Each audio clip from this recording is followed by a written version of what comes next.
veganism is an organization that aims to provide a Hindu platform to discuss and debate issues facing modern British society. And I hope that after experiencing this evening's discussion, you'll be keen to become a well-wisher and join our efforts as we do such more events in the future. And tonight, your chair for the event will be Dr. Sachinanda, who's the chairman of VM nationally. I will allow him to introduce our speakers tonight. So let me get to tonight's topic. We have two expert witnesses here. And yoga psychology, just to frame it for you all, and then we can have a discussion on that. Vijayamanthan literally means the churning of ideas in Sanskrit. And what we do on this platform is we churn ideas. We don't necessarily give answers. In fact, we very rarely give answers. You know you've had a good manthan if you leave here confused. So that's generally the rule of thumb, okay? If you feel as if, wow, I didn't know much of what I've just heard and now I feel a bit confused, then that's a good start to have your own manthans when you get back home or in your cars. So that's generally the rule. Again, Vijayamanthan is a voluntary organization, so the team here are all volunteers, they're all professionals, and so please do interact with them, you know, after the event, where we'll have a good 15-20 minutes to interact with our expert witnesses as well. So, yoga psychology. We all know what yoga is. In fact, there are probably many practitioners right here. So let me skip that part. But what we do want to explore today is how do these postures, these series of postures that have been developed over millennia by countless people, rooted in classical India, rooted in the Hindu tradition, that has now spawned globally, and it's still manifesting in various different forms. How does this tradition of yoga lead to a difference, if at all, in our psychological well-being? So we're here to explore how the physical postures connect with our mind. And so we have two expert witnesses who will share that particular experience from different perspectives, and hopefully all of you will be able to share some of your experiences and your thoughts and ideas on the topic. So without further ado, let me introduce you to our first expert witness. To my left, we have, and to your right, we have Dr. Ramesh Vadni. Rameshji is a psychologist and has been a teacher and practitioner of the Advaita Vedanta spirituality and yoga for over 2 decades.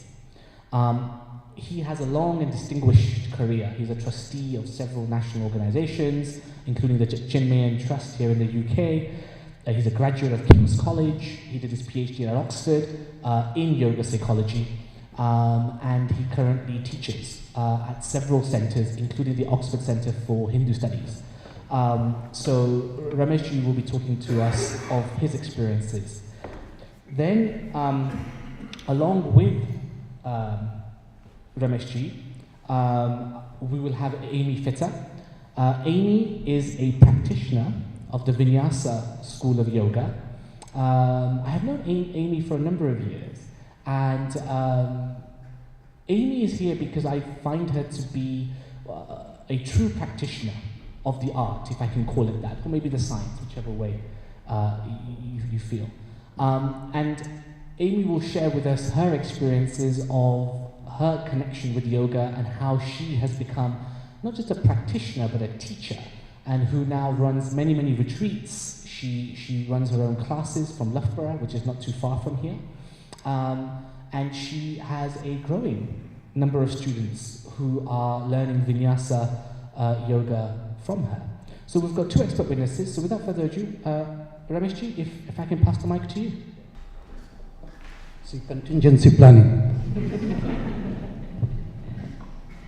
So the mind is the only instrument of phenomenal knowledge. Now what do we mean by that? Which means that all the experiences which we are having are really happening in the mind. Okay? And it is in the service of the self. According to Patanjali, the mind is in the service of the self. Now self means what? It means the pure consciousness which is represented as Purusha in Patanjali's Yoga Sutra. And the idea is to use the mind to transcend the mind. In other words, to train the mind and use the mind in such a way that it will be transcending itself to reach that reality which we call Purusha and which leads to liberation. And this state of liberation is called Kaivalya. So the whole point of using the mind is to bring you to that state of liberation which is Kaivalya. And in other words, what it means is through the mind, beyond the mind. Now in Yoga Sutra, in Sutra number 2, it is defined as to what yoga is. So we have all got different understanding of what yoga is. And Patanjali defines yoga as Chitta Vritti Nirodha. Chitta Vritti Nirodha, he says yoga is Chitta Vritti Nirodha. Yoga is not asana, pranayam or whatever, but he says yoga is Chitta Vritti Nirodha. Chitta is the mind. Vritti are all the modifications which are taking place in the mind. And Nirodha means cessation of all the modifications of the mind. So that is the definition of yoga, is when you are actually in the yogic state, in fact the mind comes to a complete stillness. Stillness of the mind is yoga. And what is this chitta which we are talking about? He says there are 3 components of chitta. One is the buddhi, which is the intellect, which has the power of discrimination and determination. Then there is the manas, which is the mind, which is connected to the senses. So the senses bring it to the mind, and the buddhi, which is the intellect, which makes the determination about whatever is going on in the mind. Then the third element of the chitta is ahankara. Ahankara is the sense of I-ness.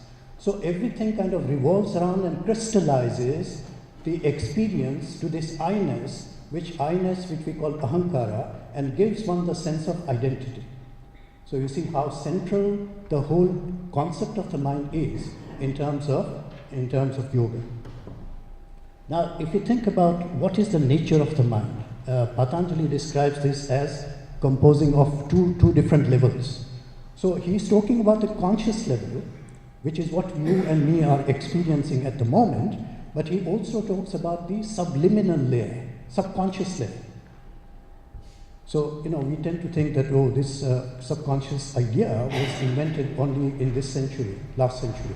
But in fact, it has been in existence 2000 years ago. When Patanjali talks about the subliminal layer, he talks about all the subliminal impressions, samskaras and the vasanas, the patterns of thinking and feeling, which have already been embedded in the subconscious mind. So 2 levels of the mind, the phenomenal part, which is what we are experiencing now, and the subliminal. And there is, of course, the connection between the two, which means that, the subliminal is said to be the machinery which drives the phenomenal experience of the mind. Okay? This machinery which is there is made up of all the past impressions which come into the subliminal layer, and they affect whatever is going on in the conscious mind. Now, the vrittis which I had talked about, because Patanjali talks about chitta vritti nirodha. So vrittis are the ones which have to be completely seized. What are these vrittis? Patanjali describes 5 different types of vrittis. He says that we can categorize all the different modifications which are going on in the mind into 5 categories. One is called pramana, which is direct cognition. Number 2 is viparya, which is false knowledge, false cognition. Number 3 is vikalpa, which means conceptualization, ideation. Number 4 is nidra. Nidra means sleep. Sleep is also taken as a vritti of the mind, and that is another interesting aspect of this. And the last one is smriti. Smriti is memory. So memory is also taken as a kind of vritti of the mind, and all these 5 things need to come to an end in order for the mind to cease its activities. Okay? So now, to explain how this is going to be done, what Patanjali says is that the way in which this is going to be done is focusing your attention onto something which is either given as an object of your concentration, or to focus on something which is according to your liking. Patanjali describes 5 states of the mind. He says the 5 states of the mind are kshipta, vikshipta, mudha, ekagrata and nirodha. Now, the first 3 states, which is vikshipta, mudha and kshipta, these are non-yogic states. And the yogic states are ekagrata and nirodha, which means single-pointedness and stillness. So the transition from the non-yogic states to the yogic state is really the key element in terms of yoga psychology. How to make the transition from the ordinary consciousness to the yogic consciousness is by, first of all, attaining the single-pointedness by concentrating on something, whether it is an outside object, whether it is an idea in the mind or an image in the mind, or something which is an object which is specific for that concentration. Once that concentration is achieved, what happens to the vrittis? We have got millions of vrittis which are going on. In the state of concentration, what happens is that the mind attains only one vritti. There is now only one vritti, because that vritti which belongs to the objective or the object on which you are concentrating, that becomes one vritti which now retains itself in the mind. You've got only one vritti. The next step is to eliminate that vritti as well. And that is done through the practice of samadhi. Once samadhi is achieved, then you have got 5 different types of samadhis which Patanjali talks about, and step by step, you go into a state whereby there is no modification taking place in the mind. So now what has happened? The mind has gone beyond itself to the pure consciousness. So from the conditioned relative consciousness of the mind, one goes into the pure consciousness, which is the transcendental consciousness, which is now said to be your own true nature. He says when the modifications of the mind ceases, what is the next thing? He describes in Sutra number 3, which says, then the seer abides in itself. The seer is nothing but your true self. The seer is actually that which is the ultimate reality described as Purusha. So this is the whole idea, is that you take the mind, train the mind make a transition from the ordinary states of consciousness to that state of consciousness which is single-pointedness and stillness, and with that you bring the mind and let it transcend beyond itself to reach that which is the reality. The question is, how is it related to asana, pranayam, pratyahar, dharana, dhyan, samadhi? How is it related to the 8 limbs of yoga which he describes? And that is the discussion I think we'll be having. Thank you. Wonderful.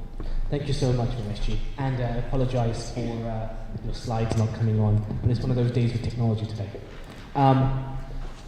So I suppose before we jump into what Amy has to say, I want just to kind of talk to you a little bit about some of the things you said. So to summarize what you just said, are you suggesting that the physical asanas is a doorway in to a process of elevating one's own consciousness until you get to a point where you lose yourself almost? Yes. So the idea which Patanjali talks about is that he describes the 8 limbs of yoga. The first 2 are yam and niyam, which means that do's and don'ts. Okay. Now that starts giving shape to your transactional life. In other words, how do you relate as a yogi to your outside circumstances? So he says you follow the rules of do's and don'ts, because that now begins to shape not only your moral life, but your psychological life as well. So what does it start doing? It starts making the mind to become quieter, it becomes less agitated, because now you've got a formula according to which you are going to now base your life, and those moral principles or the do's and the don'ts actually make life to be much more simpler and easier to follow. Now, from there he goes on to talk about asana, right? And asana means that what is that relationship between the body and the mind. So now, what asana does is balance all the bits and pieces of the body on the one hand. So he talks about 2 things which the asana achieves: sthiram and sukham. Sthiram means that the body becomes absolutely able to stay in one position without movement. Okay? And that stillness of the body then feeds into the stillness of the mind. So with the still body, you get a still mind. Same thing with pranayama. There is a connection between the breathing process and the mind. So as we know, that what happens when you get angry? The breathing becomes fast and shallow. And when you are resting, when you are sleeping in deep sleep, it becomes very long and it becomes very deep. Right? So what it does, it says that, okay, if you breathe in a certain way, it will have a certain effect on the mind. So again, pranayama will bring the mind to a kind of stillness and quietness. Understood. So let me just go the other way, and let me just ask a question that maybe you didn't cover. I hope you can all hear me. Which is that, this tradition has developed over millennia, right, by countless number of people. Two questions really, and if you can sum it up in a brief answer, which is one is, how did they come about with these ideas and these techniques? Yeah. And number two is, given the fact that there are so many permutations of this expression of yoga, is there anything that binds all of it? Yeah, so the thing which binds them together is that it is rooted in deep tradition. So if we go back to 5,000 years ago into the Vedic scriptures, there is also mention of yoga there. Okay, not in the terms in which we understand now, because yoga has always been very dynamic in terms of evolution and development. So over 5,000-10,000 years, it has developed many different forms of yoga. But there is one thing which binds them all, okay, which is the goal of yoga. What is the goal of yoga is really something which is deep-rooted in the Hindu traditions, is about liberation. Liberation means... Just explain that. Okay. So liberation means just what? brief. Okay. So according to the Hindu philosophy, it says that each one of us goes through this cycle of birth and death. This is called samsara. Cycle of birth and death, which means we are born again and again and again into this life until we recognize our true self. And the recognition and the abiding in the true self actually is the key to liberating ourselves from this life which has been given a specific name. It is called dukkhalayam. Dukkhalayam in Sanskrit means the abode of pain and suffering. Life is known as pain and suffering. So if you want to escape that, then this is the way to do it. Okay, so that's the thing. And just briefly tell me about how were these things done. So for example, in the modern scientific method, I can have a very clear idea of how a scientist comes about with a particular theory or an axiom. Yeah. But how do they do it? So we think of it in this way, that the objective scientist looks at the world outside, comes to some determination about what is the cause-effect relationship between this, that and the other. Whereas the yogi is an inner scientist.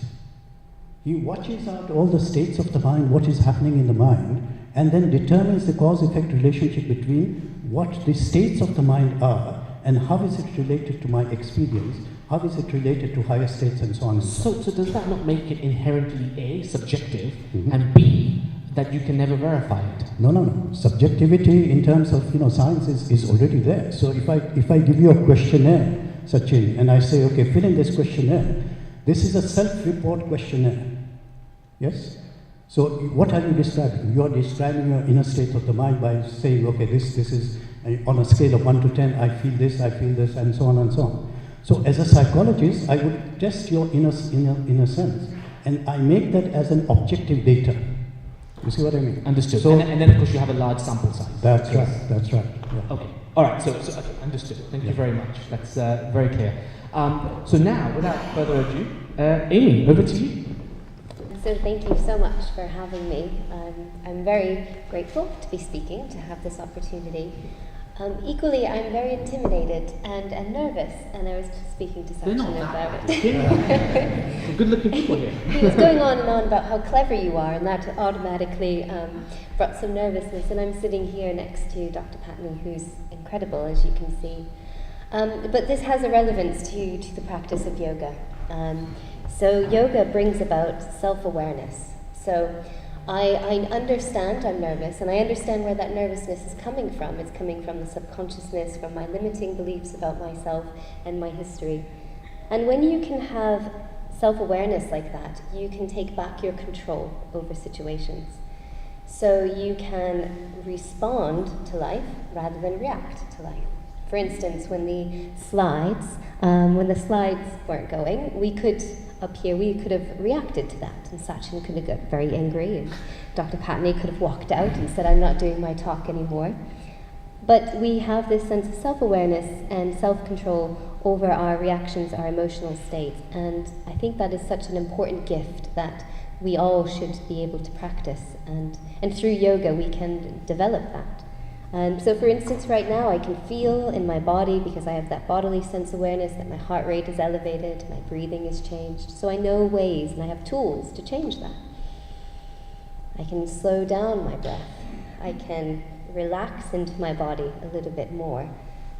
And it's through yoga that has given me that. So it is the application of the knowledge that is really profound. Knowledge isn't power unless you use that knowledge in a way. So my brief history on how I came to be sitting here today. Yoga has been a real big part of my life, actually. And I've been teaching for about 5 years now, as a vinyasa flow teacher, sorry. And the reason why I came into yoga was because like most Westerners, I didn't grow up with spirituality. I didn't grow up with religion in my life, and my morals and values came from Disney movies, MTV, and teen magazines. So you can imagine the dilemma I was in by the time I was a teenager. My expectations and my views and beliefs of how I got happiness were very distorted. But since a little girl, I remember being aware that happiness was something more than the materialistic things, than more than, if Tommy liked me and gave me a smile. I knew that happiness was something that would be unconditional, and I just had to figure out how that came about. So when I was a late teenager, yoga came into my life very gradually, and the Yoga Sutras by Patanjali actually became my moral compass. The yamas and the niyamas. I am constantly trying is the word, it's called practice, not perfection. I'm constantly trying to align my life to that, and that is always there if I'm kind of falling off course, which I do, to help me to realign. And in my teachings, yes, I teach a vinyasa yoga class. In vinyasa yoga class, it can be dynamic. We do move our bodies quite a lot, and some people find it very challenging. But for me, my intention isn't about how bendy you are. It's not about if you can do a handstand or the splits. It's what you learn on the mat. I tell my students all the time that the way you behave on the mat, on the yoga mat, is generally the way you behave off the mat. So if you are a constant overachiever, if you really degrade yourself on the mat, if you haven't, say, met the expectations of the pose or got into the most complicated posture available, if you are constantly harsh on yourself on the yoga mat, you're probably harsh on yourself in real life. You can go the opposite way. If you never push yourself, if you're afraid of challenge, if you're afraid of doing something that perhaps you're not good at, well, that will reflect your life, and you'll never really put yourself in situations where you can grow. So from a psychological viewpoint, it is so important that this practice on the mat, it's not about gymnastics, it's about self-realization, about understanding yourself. And for me, what yoga is, the meaning of yoga I have, is it's a process of unfolding and taking away the layers that have been built up over the years to reveal our true selves. And we generally have these moments at the end of the yoga class, and I'll never forget my first moment where you're all of a sudden crying. You're in Shavasana and you've had this sweaty yoga class, and you've probably looked at your watch a few times, thought about what you're going to have for dinner, and then at the end you're in tears and out of nowhere. And I say to my students, and I've been told this myself, it's a sense of coming back home, and it's when you see someone you love for the first time in a very long time. It's that the tears of joy of remembering what it feels like for unconditional love and of happiness and joy. And in a spiritual way, that is that moment of union, of connection, which yoga stands for, that yoking of your whole body, mind, soul system, but equally of that which is bigger, whatever that word for you is, source, universe, God. And it's that moment of coming back home. I can keep going on and on and on. In the postural sense as well, what we're doing, as well as the breathing and the meditation, but just in a postural sense, your physiology is your psychology. So if you just close your eyes for a moment and try to visualize a depressed person or a very sad person, if you could even try to embody that for a moment in your own bodies, what would that feel like? Most likely your head would be dropped, your shoulders would be forward, your heart would be collapsed. And then if you do the opposite and visualize someone who is happy, who is uplifted, who is full of love and excitement and joy, how would their position change? Their body position would change. It would be taller, it would be more open, their shoulders would be drawn back, their heart would be expressive and open. And in yoga, we do the opposite of this, which we do all day anyway. So we're sat over our computers, we're probably upset and sad, so we spend most of our time like this, which is quite sad and depressed. And then we come to yoga, and everything is about opening and creating space. So that change in your physiology and these postures is going to change the chemistry in your body, and your psychology in turn is going to release the endorphins, the serotonin, and all those feel-good chemicals. Wonderful. Yeah. So my summary is that through the practice of yoga, it has changed completely who I am as a person, and it is the self-awareness of understanding my mind, of realizing that I'm not my mind, and I can control those fluctuations, the vrittis of my mind through practice. And it is through all the limbs of yoga, not just the postures. It's not about handstands or splits. That is one part of it, and the asanas are important, but it is throughout the whole 8 limbs, just as Dr. Patni has said. Excellent.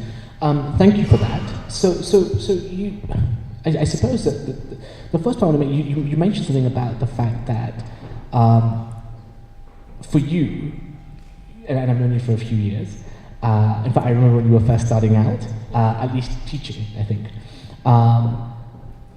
And I remember when I first met you amongst your peer group, I don't know if you remember, I certainly remember, I strikingly thought you resonated a different spirit. You resonated something different to all of your other colleagues that you were working with. And I think I said as much, maybe. They might be watching, so be careful. It's okay. You're right, I could probably be in trouble now. But I sense that, and I asked you, and you said, you do yoga, you're a practitioner, all the rest of it. And so there's something to be said about that. So I suppose I want to know, how long did it take you before you realized that yoga is something a little bit more than posture? As you said, because you've not come from a tradition which is rooted in it, right? So a lot of people here, I suppose, are born with the innate understanding of some of these things without even appreciating it sometimes, right? But how long did it take you before you realized, oh, hang on a second, I'm actually changing as a human being here? Well, actually, okay. When I first came into yoga, it was purely physical. It was part of an exercise regime. And it was actually through Buddhism that I was introduced to yoga. That was just the lens and perspective they took where I was taught. And I remember doing self-study, going, who's this Buddha guy? We all asked that question. Yeah. And I heard this concept that you could end suffering and be unconditionally happy, which... It goes to what you said earlier. Yeah. Exactly. And since a little child, I knew that there was some kind of way to be unconditionally happy, and it didn't have to be when certain things came into your life. So since a young age, I was always seeking that, and then when I had a little taste of it, I just wanted to know more. So I started to look into and study Buddhism, not from a very academic way, just out of self-curiosity. So then you also mentioned, just in your brief introductory remarks, you mentioned something about reaching a certain state where you said you spontaneously, without purpose, started crying. Now, let me be a cynic. I'll be the devil's advocate here. And I'll say, that sounds a bit hippie-ish or a bit, otherworldly. Just describe what you mean, because you also alluded to a particular term which I'd like you to explain. So you obviously are aware that that is something that actually a lot of yoga practitioners go through when you reach certain states of awareness. Just explain that a little bit to rest my cynicism. Okay, well, the experience that I felt, it was this, all I can explain it or describe it as was just pure love, and this joy that just, I had no idea, I couldn't explain what was going on. It was just this release and this feeling of pure love, not in a romantic way, not in any other kind of way, but just this love from everything, and this connection and oneness with everything. And it was overwhelming almost. It's fascinating. So you used the word oneness, right? So and obviously that was a while ago. You've then got a taste, you wanted it, and then you've developed obviously several practices, all the rest of it. So now in your daily life,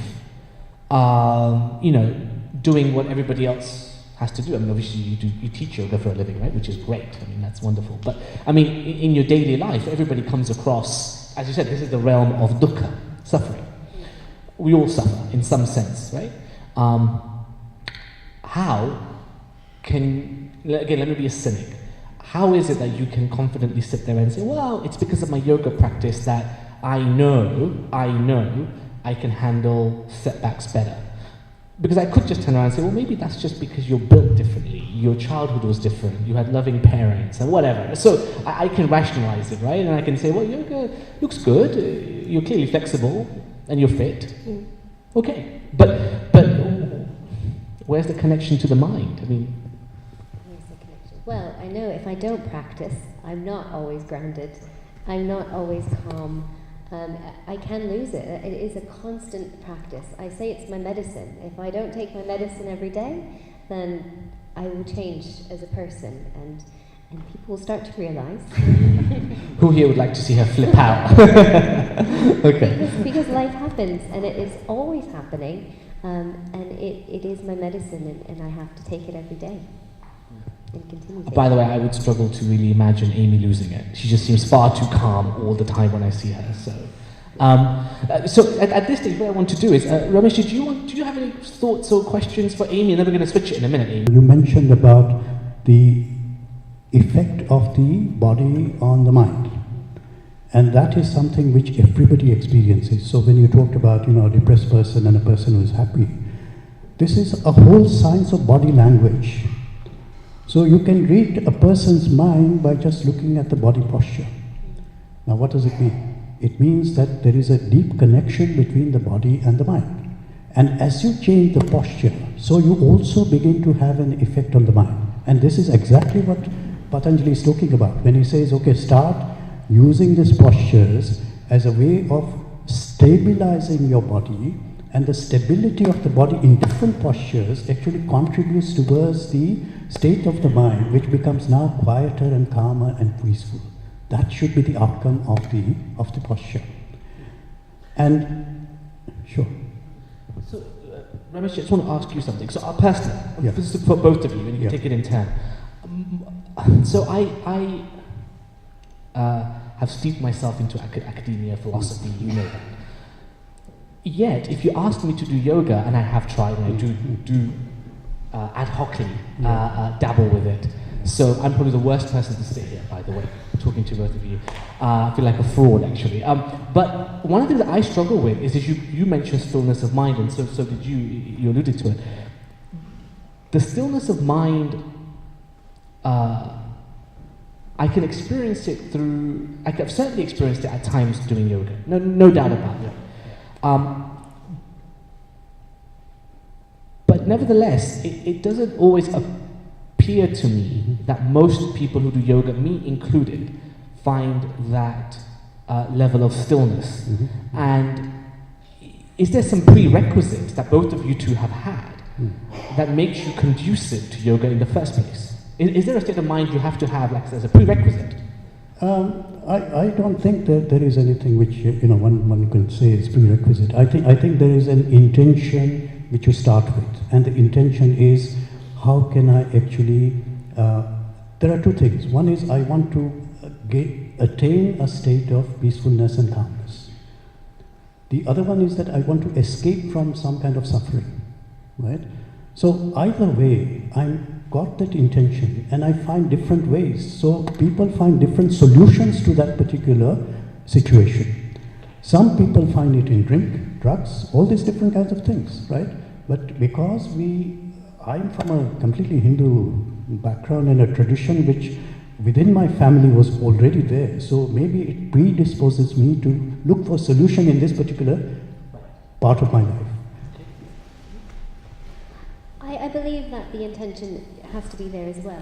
Most people that come to yoga are coming for looking for peace. They're looking for stillness. However, you do get people who have come to yoga who perhaps just want to heal their back, and then they have that experience and they go, oh, something else is happening here. So I think. Do you get a lot of attrition in your classes, i.e. people come, then they leave? Is it quite a high attrition, or do you generally find once people come a couple of times, they're kind of hooked, they kind of engage? I think they engage once they come in. Of course you have people who are just not in the right place, they're not ready for it yet. So they come and try it because they think maybe that's something they should do, but they're not open to it yet. They still have their reservations. And it has to be your mental state when you come in, that you have to be open-minded. Yeah. So again, let me ask both of you this question then. And we will start with you, Amy, first, and then we'll give it to Amici. So psychology, right? I mean, you mentioned something early on in your talk, which is that we experience everything through the mind. And therefore, I am a reality-creating machine, to some sense. Who is to suggest, and why do we think that yoga is a better means of achieving higher states of consciousness than LSD or the ayahuasca ceremony, right? And I don't know how many here have tried the ayahuasca ceremony. I'm sure there are a few. These ceremonies from South America are also designed, and they say, you should be doing this once every 6 months with a medicine man or woman, and they take you through this journey, and they will describe certain things. What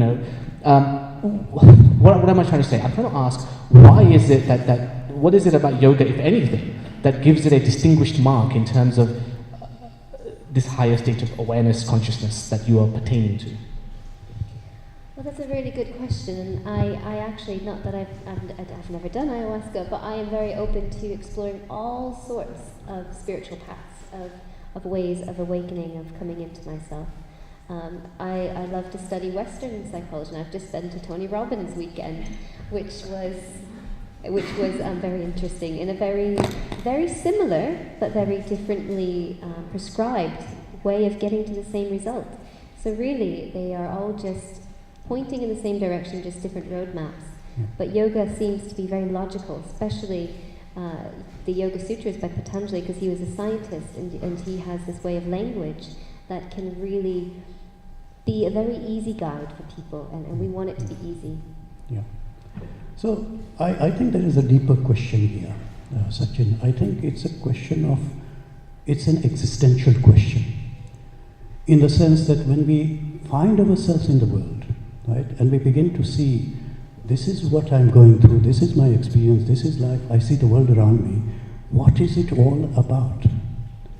So in other words, when you begin to awaken, you look for meaning and purpose in life, number one. Number two, you begin to say, how can I be happy in my life? Because everybody is looking for happiness, right? They are looking for two things. Whether you are from any part of the world, you're looking for happiness and you're looking for relief from sorrow. So on the one hand, it is about that equation. On the other hand, it is about meaning and purpose. Now, humanity has evolved so many different ways of dealing with this existential issue of meaning. And spirituality and religion is one particular way in which that is being done. And you'll find every religion in the world, every spiritual strand in the world has got this element about how can I make myself happy through the practices which are prescribed in the various religions. So I think yoga is only one particular way of approaching this, and the people get attracted to according to their own kind of inclination and tendencies. So some people will get attracted, other people will not. So as a contrast, I will tell you about Advaita Vedanta.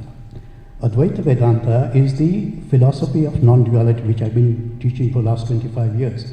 Now that approaches it from a completely different point of view. It says that forget about all this asana pranayama, forget about everything. Only three things to do. Shravanam, Mananam, Nididhyasana. Shravanam means listening to the knowledge, Mananam is reflecting on the knowledge, and Nididhyasana is meditation on that knowledge and practicing that knowledge in your day-to-day life. Completely different idea. But the goal is the same, in the sense that where do I want to reach? I want to reach a state of consciousness which is beyond the identity of the individuality, and that is Brahman, and I want to get to that state. What yoga talks about as Purusha as the ultimate reality, Advaita Vedanta talks at Brahman as the ultimate reality. But you can see the pathway. See, it has got different prescription, it has got a different way of approaching the same problem, and it is really related to the development of these various traditions to solve that particular issue. Understood. So and that's quite clear. Let me just go a little bit further. We live in a world where the I plays a central role. I mean, all advertising is built on the ego, right? Ahankar. And capitalism is about making sure we feel inadequate, so we buy stuff. I mean, our society values materialism through and through. So to what extent in modernity, in modern times, in a postmodern world where kind of values are what you make of it, can I be a cynic? And to what extent can I be a cynic when I say, well, these people come to your classes, yeah, they may be genuine, and yeah, they might have some snippets of higher states of consciousness, but actually they're just escaping their world for an hour, not really connected to anything deeper, because they're getting a rest from all of that other world, which they can't cognize. They come, they meditate, they do yoga, and then they go. And that's it. To what extent then is yoga really a practice for the masses in a capitalist society? So, sure. Yeah. So as you know that, and in your blog, in the flyer, it says yoga has now become one of the biggest industries in health and well-being. In America, the industry is rolling now at $12 to $13 billion a year. Okay, yoga has become commodified. Yes, yoga has become commodified. It is a product which one can sell. Okay, and the other part is that it is fulfilling a need, because marketing is all based on what you need, what you want. And I want a good body, I want a fit body, and I want to look good, and I want to feel good. So here's a product which I'm going to give you, which will make you look good, and which will make you feel good. And that is why what we see in modern yoga is just a very small section of what Patanjali has described in the 192 sutras. So, which means that, commodification is one thing, globalization is another thing, and all these strands combined together actually gives yoga as a product which anybody can use, and it can be used at various different levels. So the starting point of all this is what? I want to become a fit person in my body. Okay. Now that means that it is on the one hand solving a particular problem for me. On the other hand, it can become an escape for me, right? So spirituality in itself can become an escape. If I want to escape, it can really become an escape, because I can say, actually, I'm fed up with this world. What I'm going to do is find an ashram in the Himalayas and go there and stay there. Actually, nothing is going to change, because what you are taking with you is your mind. And if the mind is actually agitated in the transactional world, it is going to be agitated in the Himalayas. So that is what it is. It means that you are not solving the problem by escaping. Right? So this is a question I'm constantly faced with, because as a modern day yoga teacher, I'm bombarded with images of Instagram, and I somehow have to fit into that world as well. So I'm constantly asking myself that question. And I think that as long as people are getting onto the mat, they'll have that experience I have, and I'm still here more than a decade later. So even though it may seem shallow, there's no escaping capitalism. It's our society and our culture. So we should just be thankful that it's bringing yoga to the masses in a way that it wasn't hundreds of years ago. It was very elite who could do yoga, and it was Krishnamacharya who started pushing yoga into the modern day world, saying it should be for everyone, for the householder, the common. And that's the founder of the Vinyasa school, right? Yes. Yeah. Okay, so you're both taking a positive view on that, which is interesting. We can now open it up to yourselves. So maybe if you can, so we're gonna have to share a mic, I'm afraid. This is what happens when tech fails us. But we're gonna have to share, guys. So use your yogic powers, and we will share. So what I would say, the VM house rules are very simple. You can make a statement, you can ask questions to either speaker or both. Keep your statements and your questions brief. And when I say brief, I literally mean 30 seconds, right? And what we'll try and do is we're going to try and take 3 questions at a time, and then so if you can let us know who you're addressing your question to, and if it's to both, then that's great. And then we'll carry on, and I'll try and get as many questions as I possibly can. So it's an open floor. So if you just raise your hands, I will come to you. Yeah. So one over here on the edge, one in the second row, right here, and then one more we'll take, and that's the third. Okay. Thank you. It's really a 2-part question. The first one is, what is your understanding philosophically and personally about the connection? Because yoga is about the unity of the body, the mind, and Atma. So what is your understanding? And that's a question.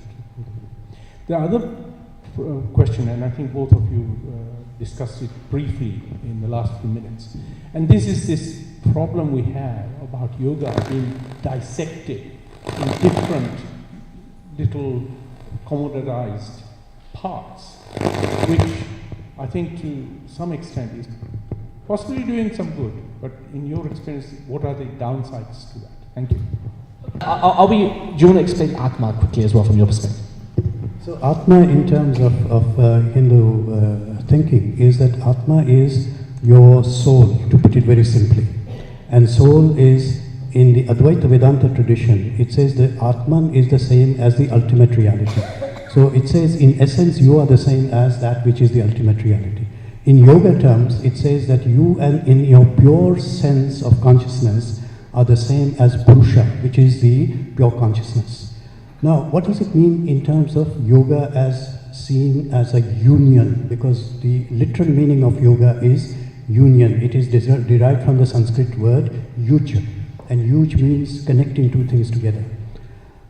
What are we connecting? On the one hand, we are connecting the 8 limbs with each aspect of our life and our individuality.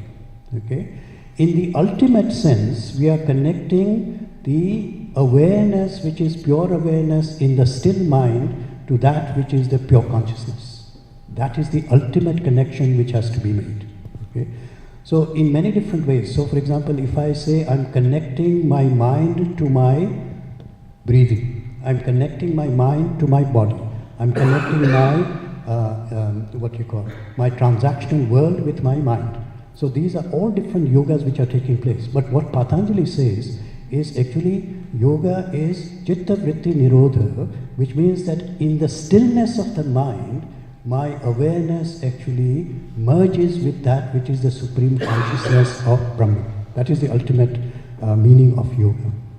Okay? So that's question number 1. Do you want to? Yeah. For me, yoga is the state that happens after the practice.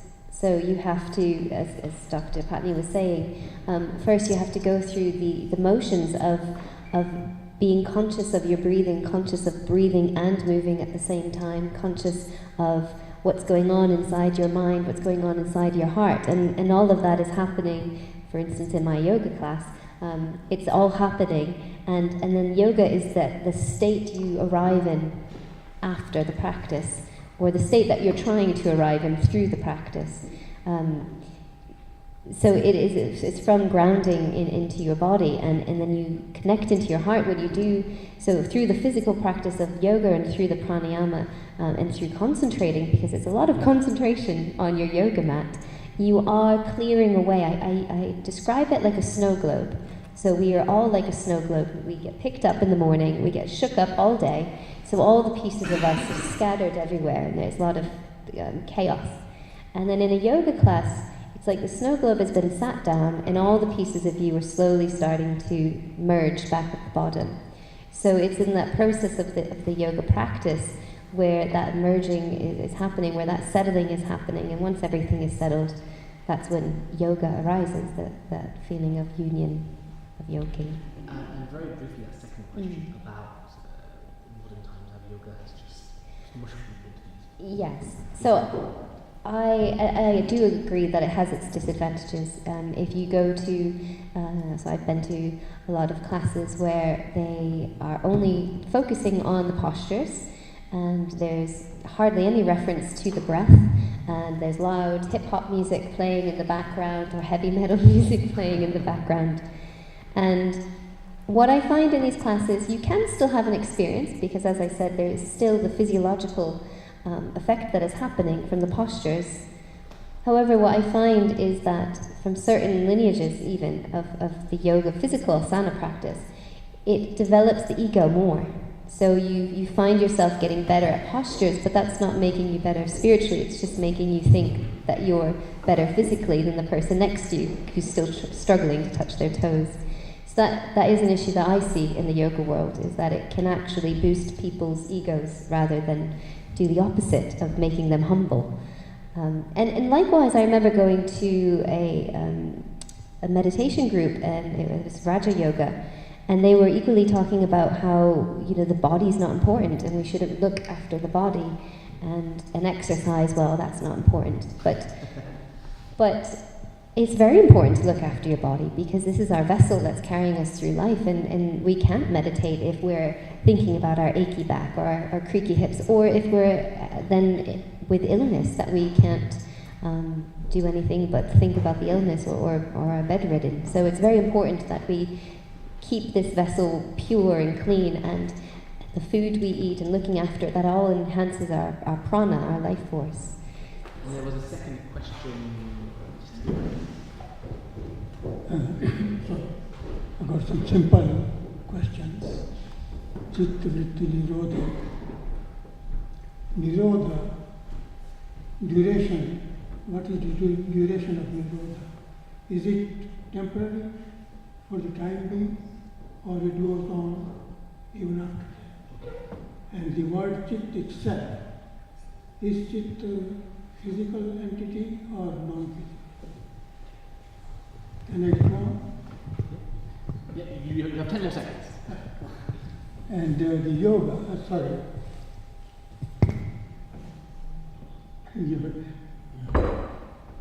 That's okay, let us answer these. So I think that's a question for Ramesh probably, then if you've got something to say, jump in.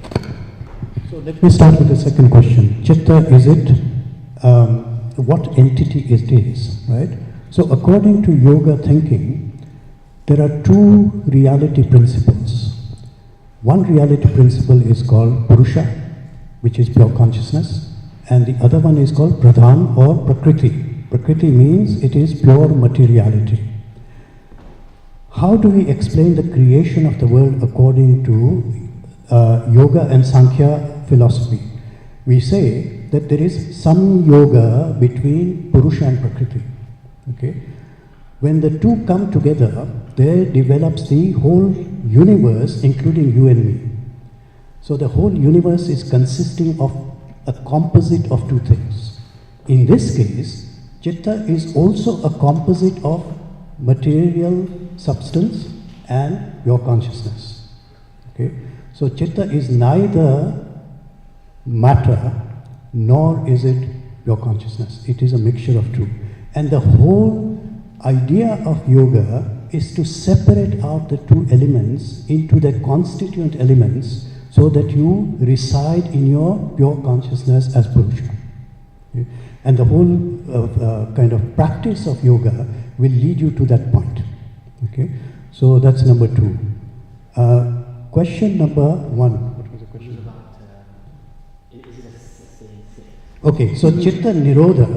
Yes. So nirodha, what do we mean by nirodha? We mean cessation of the vrittis of the mind. Now, in the practice of yoga, what happens? You get moments of that stillness. Okay? Now that is the practice which takes you towards that stillness through the 8 limbs. As you practice the 8 limbs, the mind starts becoming still for a few minutes at a time. And it can extend more and more and more as you practice more and more. The ultimate state in which Kaivalya is described, there is complete stillness of the mind. Then there is no modification which happens in the mind. In other words, the mind becomes completely and absolutely still. Okay? And what happens is that the machinery which is driving the modifications of the mind becomes switched off as you attain the state of Kaivalya. There is nothing which is driving the mind. Then it becomes a permanent state.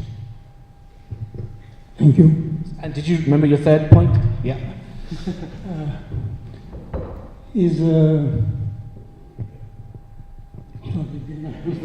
Don't worry, we'll come back to you, that's fine. I think there's a person on the third row. No, do you remember it? I got you it. remember it, okay. Simple thing. Is yoga more art or science? Okay, good question. I'm going to come to you first and then we'll go to Rameshji if you want to answer.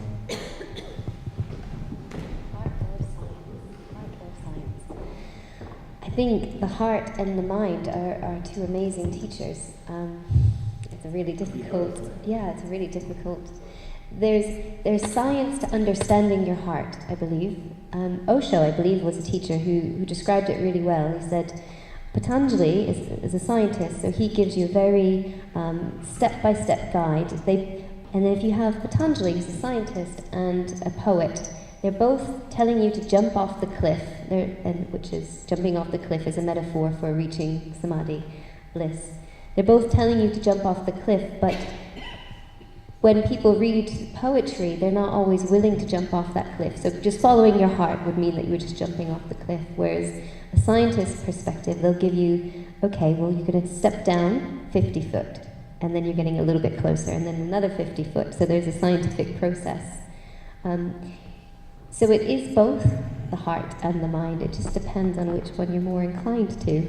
Is that a good answer? That's a good enough answer.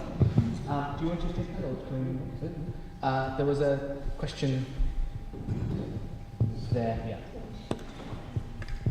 Thank you. I have 2 questions, so either speakers can take either one of these questions.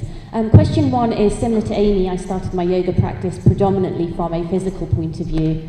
And then a few years ago, I decided that I'd go to India and learn to become a yoga teacher. Little did I know that I would come back never becoming a yoga teacher, but becoming a lifelong student of yoga, because when I got there, I realized that in the West, we put so much dominance on the asana practice and actually very little, if any, dominance on the other 7 limbs of yoga. And I, in fact, myself learnt more about those 7 limbs when I went to India. And there was a clear divide in the class that we had. I was there for 6 weeks. For those who were Eastern practitioners, they were very familiar with these other truths. And those who had come from the West, like myself, really only knew about the physical part. So question 1 is, if the other limbs are just as important as the asana practice, how can the West Western teachers ensure that those parts are just as dominant within the classroom as the asana practice? And number 2, I wasn't going to ask this, but because Amy brought it up a couple of minutes ago, you mentioned about food as well, and how what we eat is just as... You can't take her anywhere. So I felt compelled to ask this. It was a sign. I thought, I'm not going to ask it. Sachin is going to kill me if I do, but I had to. So in terms of the foods that we eat, how can yoga... let me go back there. The animal agricultural industry, modern animal agricultural industry, you are out of 30 seconds, is so go cruel. on. It is quite cruel in terms of dairy and meat processing. How can yoga therefore facilitate the concept, the idea of ahimsa and kindness to all beings through practice? How can we actually echo kindness to all beings? Okay, excellent. And you said that could be to either. Right. Either. Which of you is going to be brave enough to tackle those questions? Do you want to take the... Sachin thinks you want to take her to the restaurant, so you want to find out what kind of food you want to eat. Okay, so the first question is about, discovering that actually there are 8 limbs, and not just 1 limb or 2 limbs. And the question is that, should yoga teachers make their students aware of all these other 6 limbs, 7 limbs, or not? I think it is asking a question in a different way. Is that what is the purpose of the yoga which is being presented to the students? If the students are looking for flexibility and stability in the body, you're not going to move beyond that, right? If the student is looking for liberation, moksha, then of course all the 8 limbs are very important to make the journey from the outer transactional world to the higher state of consciousness. That is why I'm saying that, the yoga has become a commodity, and commodity means that you are only going to stick to that which the people are looking for. And if they are looking for, fitness of the body, then that is what you're going to get.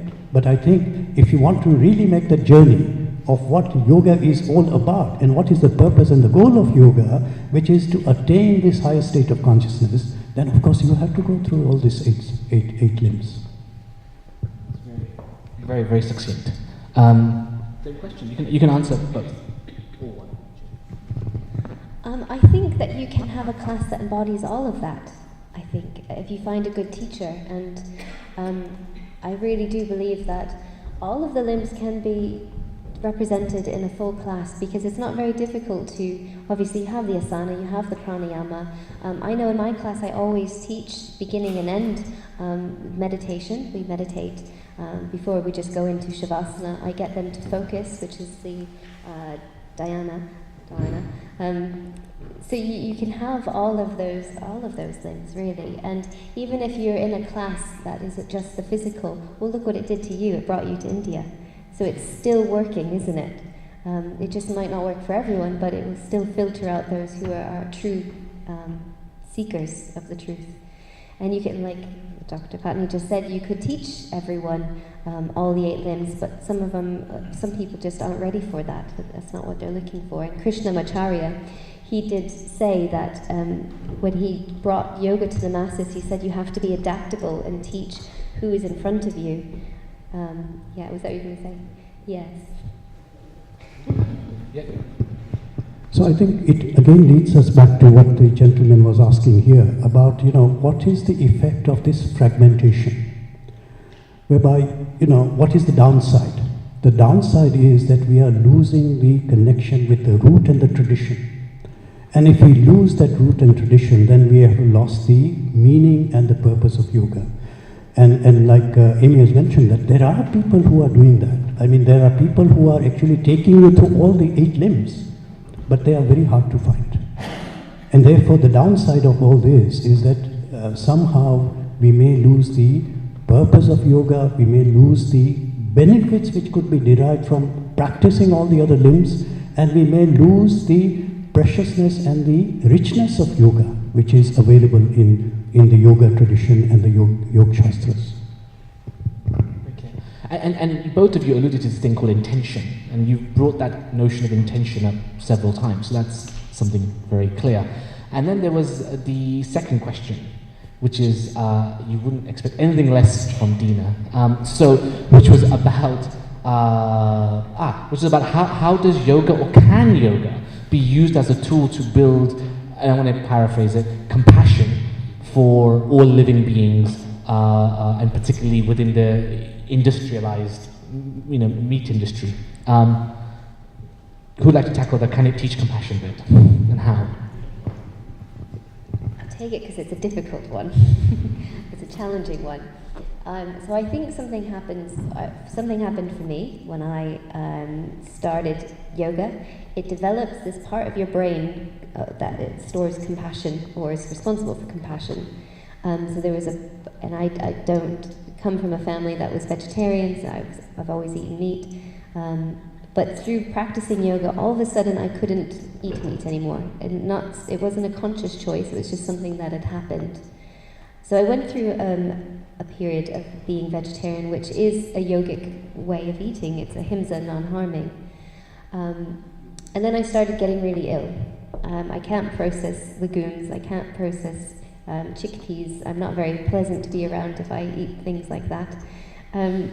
So I had to go through this really contradicting part of my life where I didn't want to go back to eating meat because it went against my values. And then I had a real deep conversation about what ahimsa means. And ahimsa can also mean towards yourself as well. So if you're doing something out of a value of non-harming animals, but yet you're getting sicker and sicker, then that's not the true practice of ahimsa. So now when I do eat meat, and it's not all the time, but I do make sure that I'm very conscious of where it's come from and that it's ethically sourced, and I make the best decisions I can. So in the terms, is that answering your question? Can I just build up on that now, since we've started that? Is this notion of building compassion? So one is, you said something very striking. You said through yoga you definitely had you sounded like a store of compassion. I got the image of literally right? And therefore you were naturally attracted to vegetarianism, but your body couldn't it couldn't digest or couldn't adjust to the vegetarian diet. And that's fine, and so you're a unique case in point. But I think the question was about the masses, right?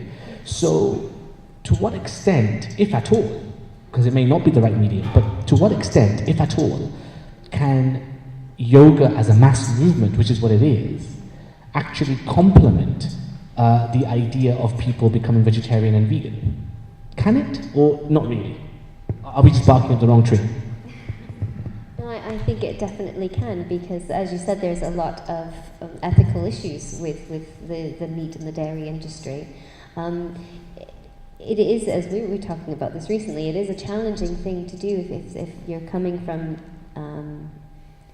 a culture that has always been their way, and if you have some families that food is so important, and if you're all of a sudden changing your values and the way you eat, but every time you go home your family's cooking a big meat dinner, it can be very difficult to navigate that. And I think I don't think it should be forced on anyone, really. I think it's a natural progression of the more we become aware, the more documentaries we watch, and the more we become educated, more and more will naturally tend to go towards that. So just briefly, you are saying that yoga can be used as a tool. It is a good medium for this build-up of compassion. Okay, so yes, it's a categorical yes. Okay, so can we take some more questions? So they're all front row questions. What are the people at the back? So sir, we'll come to you. Yeah, there's one there, so we'll come with you. One there, two, and then three. And we'll come to you next. Hi, just wanted to share a question. It's more of a statement than a question. I've been practicing yoga myself for a fair few number of years, and it's just something that's helped me personally that I wanted to share, really, about how the 8 limbs are linked to something that's really worked for myself. And that is, it's just a statement that Amy made of how I am not my mind. That raises the question of actually, who am I then? And if I ask myself who I am, it's an observer that observes the mind. And then I was thinking about how, these 8 limbs of yoga are all linked to actually just becoming an observer. And it's not this is that thing of moving away from the modifications of the mind to become completely impartial. And the more impartial I become with my interactions with others, That's yama, practicing of peace, practicing of non-possessiveness. And then when it's impartially observing my own relationship with myself, then what it is, it's the niyamas. Impartially observing my own body is the asana. Okay, very good. Thank you very much. That's very, very striking. And you said you're a yoga practitioner? Yes. Or you're a teacher? Both. Both. Okay, fine. Excellent. Do you have a question that you wanted to ask? Or was this just a statement you wanted to share? It's a statement I wanted to Okay, share. do you want to reflect on that? Anybody want to reflect on that? Or shall we move on? Yeah, do you want to reflect on something on that? Please. Yeah, I mean, the thing is that when we talk about the witness, that I'm the observer of whatever is going on in the mind, I'm not the mind, actually is really the philosophical aspect of yoga, which says that I'm not the body, I'm not the mind, I'm not this material part of this existence, but my true nature is that of the Purusha. So that is the journey which needs to be made in yoga in terms of the 8 limbs. So I think, your statement about my being the witness actually shapes the way in which you experience the world. Okay? And I wanted to talk about mindfulness, but I think, Can we have a question there? My question is to Mr. Patni. Maneva manushyanam karanam bandhamokshayo. Mind itself is cause of the bondage to this world as well as liberation. Now, sir, in the yoga philosophy you have mentioned Patanjali quite nicely, but what is your views regarding the others which are mentioned in Shritashra Upanishad, Vasishtha Yoga, etc.? Have you got any comparative study views? Thank you. Yeah, so what you quoted was from the Bhagavad Gita. So Bhagavad Gita says, and of course Bhagavad Gita has got 3 different types of yoga which are there, the Karma Yoga, Bhakti Yoga, Jnana Yoga, and so on. But the central point which Lord Krishna is telling Arjuna is that the mind is your instrument for your upliftment, and the same mind is the instrument for your downfall. Very interesting is that Patanjali mentions that the mind flows in 2 directions. It is a bi-directional river. Normally we think of river flowing in only one direction. Patanjali says the mind is Chitta Nadi, he calls it, flows in 2 directions.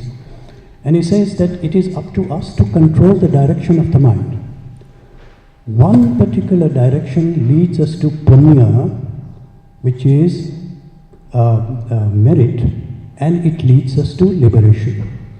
The other leads us towards papa and bondage. Decide which way you want your mind to flow. Okay? Similar ideas are expressed in Upanishads. Okay?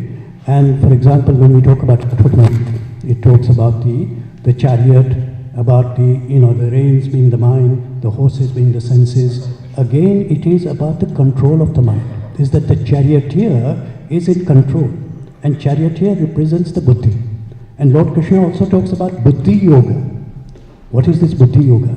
Is when I actually establish myself in the thinking process, in the buddhi, in such a way that I become the director of my life. Not my subliminal impressions or my sanskaras or my vasanas. I am in control. This is also what yoga gives us.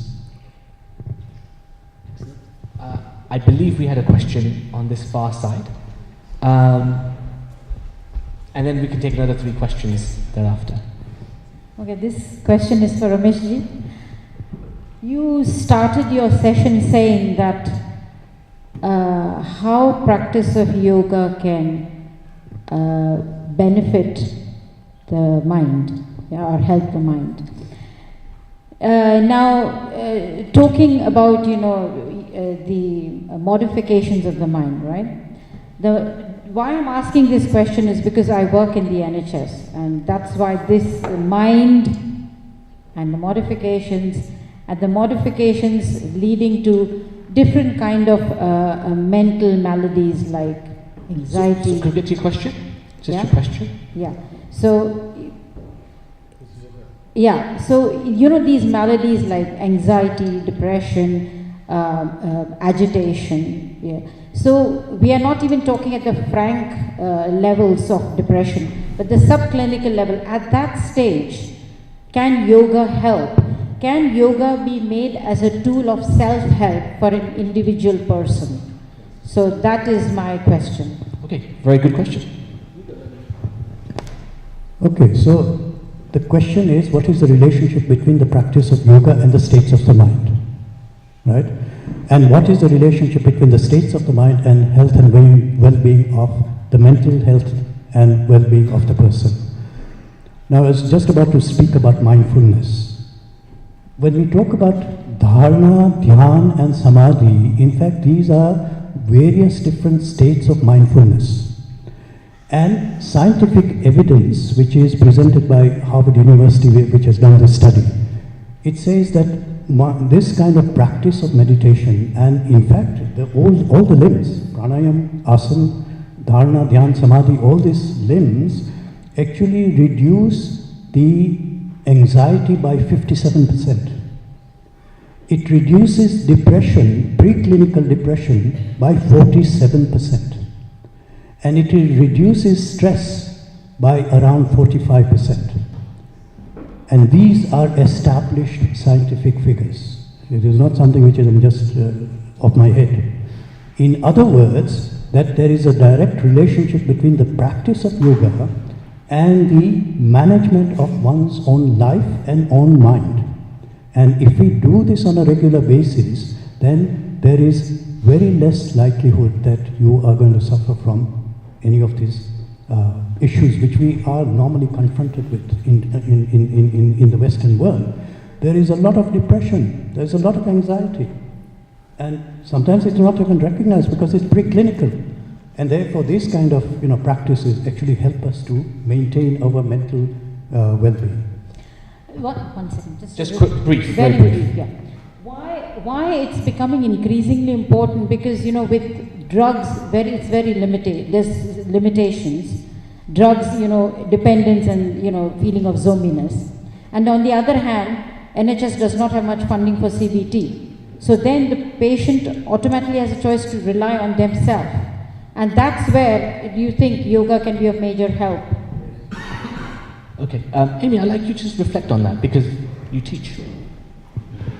I teach and I self-medicate through yoga. Yoga is my medicine. I came through yoga because I was very anxious. If you knew me, 10 years ago, I wouldn't be able to sit here now calmly. I used to get social anxiety. I would break out in hives. And it was through the practice of yoga and mindfulness was the first key of just being able to, as I did when I first sat here, started talking to you, as I was starting my speech, I was going through mindfulness. I was becoming mindful of my body. I was self-regulating my breath. I was self-regulating the thoughts going in my mind. And this is something that can be taught, and is something that is being taught. And it has a huge effect on people. It really does. But you have to not just know it, you have to do it. It's like going on a diet. You know what not to eat, but you have to not eat that. Okay, so I think we're going to take the last three questions. So, hands, yeah. So there's a lady at the back there, then we'll come to you, sir, and one here, because you had your hand up before. Yeah. Well, I can tell you only in a simple way what she's asked about the people in NHS. I think the simple way for getting rid of all this anxiety and things is the pranayama. If you practice pranayama regularly, not the Bhastrika type pranayama or like that, but there are 4 pranayamas in Patanjali's theory. And if you practice that, I'm sure they can get rid of anxiety and sorrows. Very good, thank you. And then there was a question here in the second row. He had his hand up a little bit for a long time, so we're going to come to you. Okay, and then there's a couple. In fact, we'll take yours as well. So yoga has its roots in the Hindu tradition, but it seems like... Oh dear, he's actually written this down. This will be serious. Okay. But it seems like it's losing its purpose with saturated Western yoga teachers. Should Hindus take the baton in a world where yoga is $1 billion or $1 million industry and show the truth? So that's my first part of the question. The second part is, do you need to be like self-enlightened? Do you need to reach a state of samadhi to teach the practice of yoga and know all of the limbs? Or is it okay to give a piece of paper and say, now I'm a yoga teacher, and stop teaching? Just my own 2 pence worth there, really. You haven't asked for it, but I wanted to say it because I think it's funny. If that second part was true, I think yoga would pretty much be dead. You'd have about 5 practitioners. But nevertheless, you've asked a question. So, who are you addressing that to? Both. Okay, who would like to tackle that first? So, I know that I'm not enlightened, or I'm still constantly in practice myself.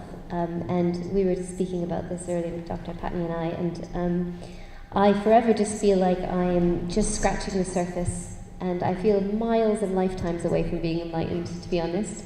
But the only way to master something is to immerse yourself in it. So, from me being a teacher, I have something to teach. Raise your hand if you're a student of mine in this room. Yay! Well, there's a few more of you, I know. But I still have something to teach, even though I haven't reached that highest state. And I know I've made a huge difference in people's lives. The feedback I get, the emails I get is really humbling. So even though I haven't reached enlightenment, I know I'm making already a big difference. So that's my input about that. I am very aware that I'm not steeped in Hindu traditions, and it was actually one of my concerns coming here today, because what are the expectations of me being a very Western teacher?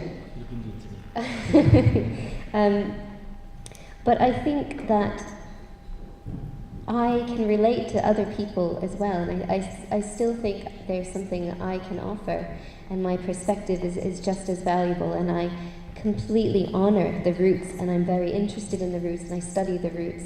It will take me a lot longer because I've not been immersed since a child in the roots. I'm terrible at Sanskrit.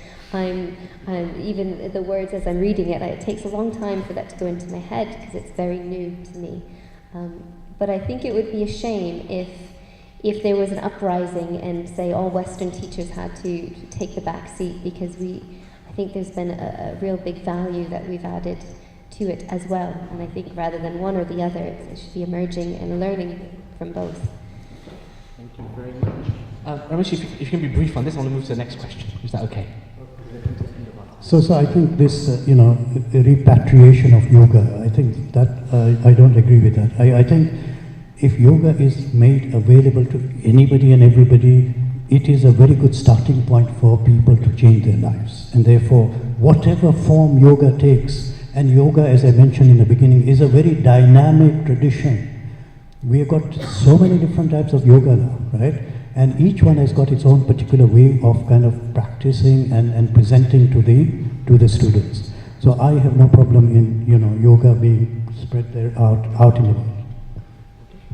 There was a question just there, and then we'll just take one at the back, and then I think that'll be it. Hi, kudos to the organisers. It's a good event. Both the speakers have been really good. I've learned something from both of you. I've got a question for each of you. One is to Amy, from all the different strands of yoga, how did you choose vinyasa, and what is vinyasa yoga, and why is it different from the others? Okay.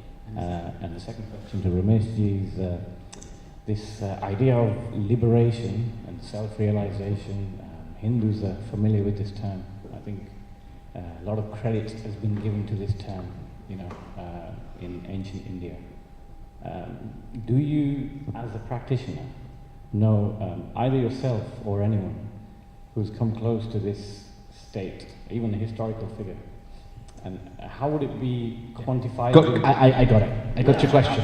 That's a good question, and that's going to be definitely one that we're gonna grill Rameshji on. Don't you worry. I like that question. Okay. So the first question was about vinyasa. Tell us a little bit about it and how you got into it, but briefly. So vinyasa is a style of yoga that is moving. It's flowing with breath. So you're linking breath with movement. and it's strategically placing movements in a kind of a sequence that is unfolding. And I think it appealed to me because I come from a Western society, culture, where our minds are very busy. So I need something that's going to engage me enough, challenge me enough, which it does, but equally has heart to it. And I feel like vinyasa has heart. It's very creative, expressive. The linking of the breath, it's kind of like Tai Chi, in a way where that linking of the breath keeps you very mindful. So other forms of yoga, like Iyengar yoga, where you're holding, you could do 2 hours in just one posture, because you're constantly refining that posture. And for me, that kind of, it just brought out a part of me that I just don't want to exasperate anymore. It's that kind of constantly refining, making perfect. And the other styles, Ashtanga yoga, for me that's too much about the ego, and it makes me drive too much. It makes me feel aggressive when I come out of an Ashtanga yoga class. Same with like a Bikram yoga class. So we're all very different. I think it's yoga for me should give you harmony. It should balance you out. So if that's my natural tendency to strive for perfection within myself, I'm not going to go to a class that's going to push me in that direction. I need something that's, for me, is very nurturing and is going to bring me into my heart center. And then, well, good luck. Okay, that's a good question, and already Lord Krishna has answered that question, so I will take his guidance. Lord Krishna says, out of 10,000 people, one will turn towards me. Okay? Turn towards me means turns towards a higher knowledge, turn towards that ultimate reality, seek the goal of moksha. Out of 10,000 people, one will turn towards me. Out of 1,000 who turn towards me, one will reach me. Now, what is the statistics of that? 1 in 10 million. We've got 7 billion people on this planet. There are only about 600 people who are realized masters living on this planet at this time. Okay? Yes, there are, 100%. There are. Some of them you can't even know them. They are very... Sorry? So my Shraddha comes from Lord Krishna, because he has said it. And my Shraddha is in the scriptures, because that is the basis of all my arguments, is that I believe that if you and this is called Agama Pramana, which is based on the Shastras. That is the basis of my argument. Okay? Now, that is, of course, a matter of faith, that I have a faith in whatever Patanjali is teaching me, whatever is Bhagavad Gita is teaching me, whatever Lord Krishna is teaching me. So taking that as the basis of my argument, I say that there are only about 500 to 700 people living on this planet at the moment who are self-realized. You may not know them. There may be here, 1 or 2 in the audience here, and I'm sure there are. Okay, the other part of this question is, which you had mentioned. I think you mentioned about, about the teacher who has not yet realized. Is he a person who can teach? Now, according to Shastra, he says the Satguru, or the true teacher. Who is the true teacher? The true teacher has the true attributes. He is Brahmanishta and he is Kshotriya. Kshotriya means he is well versed in the scriptures. Brahmanishta means that he not only has the knowledge, but he has got the experience, which means that he is established in the truth. Very few people you find having both of these things, and that's where the trouble starts as well. Okay? That's very striking. We had a question right at the end, and I think that will be our last question, I'm afraid, so I'm so sorry if I didn't get to you. So, please, sir. Okay, yeah, we've had about 200 years of industrialisation, yeah? And we've had an education system which is been teaching us our position in the material world, you know. It doesn't teach us how to be better people, more compassionate, more loving, understanding. It doesn't teach us that. It teaches us our material position in the world, you know, our job. That's what the education system does. Now everything's about to be made by machines, you know, we're competing for only a few jobs now. But the education system hasn't changed. You know? Sure. So do you have a question? The question is, we've got evidence that this makes us better human beings. When do you think we are now going to be ready to have this in state schools, to be taught in state schools, yeah, so that we can move forward and make us all better human beings? When are we going to be ready? It's a great question. It's a very good question. And it's a question probably close to a lot of people's hearts, actually, especially those who are in education. I couldn't agree more. I'm just going to give you a little story. When I was at university, my professor, who was a world-leading philosopher, we were at the Radcliffe Camera walking down, and all the nightclubs open up. So I had the opportunity, we were just going for a walk, me and my supervisor, and he said to me, look at those, Sachin. You see those? And there's lots of students pouring out of the bars at 11 o'clock. He said, do you know what this institution is creating? And obviously it's world leaders, right? I mean, it's Oxford, it's world leaders. And he said, seriously, you think they are world leaders? If they become leaders, what do you think we're going to become? And he said, what we're creating is intelligent idiots. And they were his words that struck with me, you know, all my life, and they're with me now. And that's a very pertinent question. Were you addressing that to anybody, or can I give it to both? I'll give it to both. Amy, you. So the question is to what extent and when can yoga come into schools to make better human beings? Well, I think it already is starting to, so that's some hope. I know I've been involved in teaching children at school, and I know of many schools in the area who are already starting. It generally is primary schools. They're starting at the primary level. Why, I'm not sure. But I do know mindfulness, at least, is coming into schools. And the reason for that is because it gives better grades. So they're going to be attracted to something that's going to produce results for the school. So it's a commodity, but like you were saying, Dr. Patney, a commodity is sometimes useful. So it is slowly starting to come into schools, and I do have a lot of hope in the future that that is the way forward. We are moving in that direction. So optimistic, and then. So I think, you know, like Amy is saying, mindfulness is actually coming into the classes, and the reason may not be the right reason. What you are mentioning is that, you know, for the mental health and well-being, maybe that is taken as a byproduct rather than the main thing, which is that the students become centered in themselves, and that helps them to actually become better students. The question is that really, what is the education system teaching us in terms of our mental, psychological well-being, right? That seems to be being left out. But I think, you know, that particular aspect of the teaching is coming through a kind of osmosis, whereby we try to understand what is a good behavior, what is a good discipline, what is a way of kind of responding in terms of your transactional life. That is not clearly stated in terms of the educational system. Now, if I go back to again the Hindu tradition of the Gurukula system, the Gurukula system was whereby the teacher and the students sit in front of each other, and it is a kind of holistic development of the disciple. In other words, that the body is taken care of through this yogic means, the mind is taken care of through various different training of the mind, and the spiritual aspect is also taken care of by imparting the knowledge as well as imparting the techniques of meditation. So that kind of holistic way of, you know, teaching does not exist. In some parts of India, it is coming back now. So Chinmaya University, in fact, has started this whole way of teaching, which is completely different from the Western model, and it is now based on a Gurukul system. So there are beginnings of these kind of things coming in India at least. I'm afraid I'm going to have to end it there. I'm so sorry. No, sorry. We're out of time. They're already telling me off over there.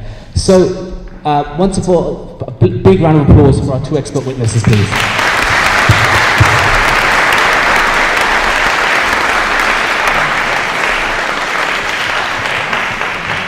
So I hope you enjoyed that. I hope you got a little taste of what Vijay Manthan is trying to do. And once again, thank you for all of you for coming. Let me just hand this back to Shoranji.